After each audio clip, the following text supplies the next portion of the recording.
দৈত্য তুমি এসেছো? হ্যাঁ, জো হুকুম মালিক। ওই দেখ আলাদিন আর আলাদিনের দৈত্য। কই কই? আরে কানের বাচ্চা, চশমা পড়তে ভুলে গেছিস না?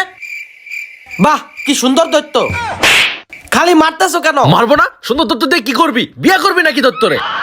কাহিনী না করে এখন জলদি চল, আমরা চ্যালেঞ্জটাকে হাসিল করি। আমি যা বলছি সব বুঝতে পেরেছো? হ্যাঁ মালিক। তাহলে চ্যালেঞ্জের মধ্যে চলে আসো। এই আলাদিন, দে চেরাক দে। না দিব না। তোর কাছে আমরা চাইতে আসি নাই, তাহলে ছিনিয়ে নিতে আসছি। আমার কাছ থেকে ছিনিয়ে নিয়ে গেলি তোরা পস্তাবি। বাহ, অবশেষে চেরাকটা হাতে পেলাম। এই এত পাগলের মতো হাসিস না তো। দে আমাকে সোনা দানা টাকা পয়সা দে। না, আমি দিতে পারবো না। আমি চেরাক ঘষেছি, এটার মালিক আমি যা চাবো তাই দিবি। আচ্ছা ঠিক আছে, এখনই দিচ্ছি। সৌমন্তারসু। এই দত্ত, তুই এটা কি করলি?